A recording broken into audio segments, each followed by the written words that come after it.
नमो तस्य भगवतो अरहतो सम्मा सम्बुद्धस्य। ब्राह्मण ग्रंथ और चार्तु वर्ण व्यवस्था।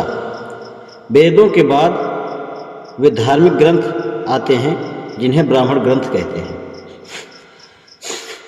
ये दोनों ही पवित्र ग्रंथ माने जाते थे। वास्तव में ब्राह्मण ग्रंथ भी वेदों का ही एक भाग है। दोनों का साथ साथ अध्ययन किया जाता था और उन्हें एक सामूहिक नाम श्रुति से जाना जाता था। ब्राह्मणों का दर्शन 4 धारणाओं पर आधारित था। सबसे पहली धारणा थी कि वेद न केवल पवित्र है बल्कि भ्रमातीत अचूक है और उन पर प्रश्न चिन्ह नहीं लगाया जा सकता। ब्राह्मणी दर्शन की दूसरी धारणा थी कि आत्मा की मुक्ति अर्थात जन्म मरण या संसरण से मुक्ति वैदिक बलि तथा दूसरे धार्मिक अनुष्ठान और धार्मिक क्रियाओं और ब्राह्मणों को दान देने से संभव था। ब्राह्मणों के पास केवल वेदों में दिया गया एक आदर्श धर्म का सिद्धांत ही नहीं था बल्कि उनके पास एक आदर्श समाज का सिद्धांत भी था। उनके इस आदर्श समाज के ढांचे का नाम था चातुर्वर्ण। यह वेदों में जुड़ा हुआ है और क्योंकि वेद अमोघ तर्क से परे हैं और उनके अधिकार पर किसी भी प्रकार का प्रश्न चिन्ह नहीं लगाया जा सकता, इसलिए एक आदर्श समाज के नमूने के रूप में चातुर्वर्ण अमोघ तर्क से परे है और उस पर भी उंगली नहीं उठाई जा सकती। समाज का यह आदर्श कुछ नियमों पर आधारित था। पहला नियम था कि समाज 4 भागों में विभक्त होना चाहिए: ब्राह्मण, क्षत्रिय, वैश्य और शूद्र। दूसरा नियम था कि चारों वर्णों में सामाजिक समानता नहीं हो सकती। इस सब को क्रमिक असमानता के नियम से परस्पर बंधा रहना चाहिए। ब्राह्मण सर्वोच्च हो, ब्राह्मणों के नीचे किंतु वैश्यों के ऊपर क्षत्रिय हो, क्षत्रियों के नीचे किंतु शूद्रों के ऊपर वैश्य हो और शूद्र सबके नीचे हो।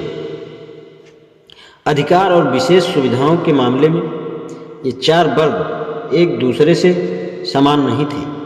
क्रमिक असमानता के नियम ही अधिकारों और सुविधाओं का निर्धारण करते थे। ब्राह्मण को वे सभी अधिकार और विशेष सुविधाएं प्राप्त थी जिनका वह इच्छानुसार दावा कर सकता था, लेकिन क्षत्रिय एक ब्राह्मण के समान उन अधिकारों और विशेष सुविधाओं का दावा नहीं कर सकता था। लेकिन क्षत्रिय एक ब्राह्मण के समान उन अधिकारों और विशेष सुविधाओं का दावा नहीं कर सकता था। एक वैश्य की अपेक्षा उसे अधिक अधिकार और विशेष सुविधाएं प्राप्त थी। वैश्य को एक शूद्र की अपेक्षा अधिक अधिकार और सुविधाएं प्राप्त थी, लेकिन वह उन अधिकारों और विशेष सुविधाओं की मांग नहीं कर सकता था जो एक क्षत्रिय को प्राप्त थी। और जहाँ तक शूद्र का संबंध है किसी विशेष सुविधा का, तो कहना ही क्या, उसे अन्य किसी प्रकार का भी अधिकार न था।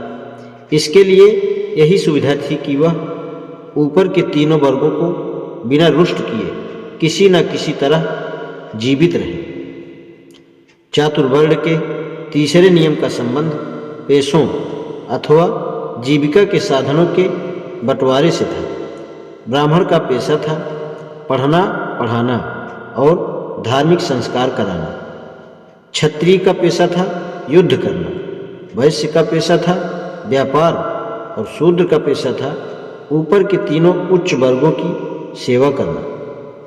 इन चारों वर्गों का यह विभाजन ऐसा नहीं था कि एक वर्ग किसी दूसरे का पेशा कर सके। प्रत्येक वर्ग केवल अपना अपना ही पेशा कर सकता था और कोई भी एक वर्ग किसी दूसरे के पेशे में अतिक्रमण नहीं कर सकता था। चातुर्वर्ण का चौथा नियम था शिक्षा के अधिकार से संबंधित। चातुर्वर्ण के आदर्श के अनुसार केवल पहले 3 वर्ग ब्राह्मण, क्षत्रिय और वैश्य ही शिक्षा के अधिकारी थे। शूद्रों का वर्ण शिक्षा के अधिकार से वंचित था।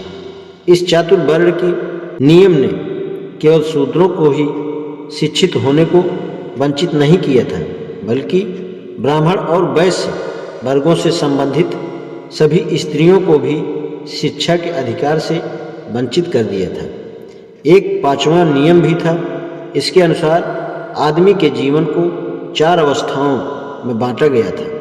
पहली अवस्था ब्रह्मचर्य आश्रम कहलाती थी, दूसरी अवस्था गृहस्थ आश्रम कहलाती थी, तीसरी अवस्था वानप्रस्थ आश्रम कहलाती थी और चौथी संन्यासाश्रम कहलाती थी। प्रथम आश्रम का उद्देश्य था अध्ययन और शिक्षा, दूसरे आश्रम का उद्देश्य था वैवाहिक जीवन व्यतीत करना, तीसरे आश्रम का उद्देश्य था आदमी के वनवासी जीवन से परिचित कराना, अर्थात बिना गृहत्याग किए पारिवारिक बंधनों से मुक्त हो जाने से परिचित होना। चौथे आश्रम का उद्देश्य था ईश्वर की खोज में निकलना और उसके साथ एक रूपता प्राप्त करना। इन आश्रमों से तीनों ऊपरी वर्गों के पुरुष मात्र लाभान्वित हो सकते थे। शूद्रों और स्त्रियों के लिए पहला आश्रम वर्जित था। इसी प्रकार अंतिम आश्रम भी शूद्रों और स्त्रियों के लिए वर्जित था। ऐसा था यह दिव्य आदर्श समाज का नमूना, जिसे चातुर्वर्ण व्यवस्था का नाम दिया गया था। ब्राह्मणों ने इस नियम को ऊंचे आदर्शवाद में बदल दिया था और इसमें कहीं और कमी न आने देते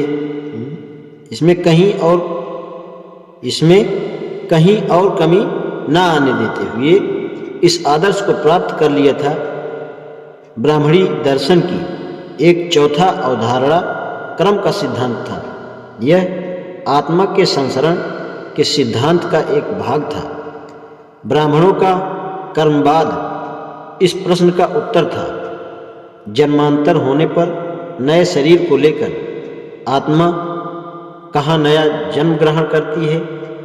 ब्राह्मणी दर्शन का उत्तर था कि यह उसके पिछले जन्म के कर्मों पर निर्भर करता है। दूसरे शब्दों में इसका यही अर्थ था कि यह उसके कर्मों पर निर्भर करता है। बुद्ध इस ब्राह्मणी धर्म के प्रथम सिद्धांत के कट्टर विरोधी थे। उन्होंने ब्राह्मणों की इस धारणा या सिद्धांत का खंडन किया कि वेद अपौरुषेय है और उनके प्राधिकार पर किसी भी प्रकार का प्रश्न चिन्ह नहीं लगाया जा सकता। आज इतना ही। नमो बुद्धाय।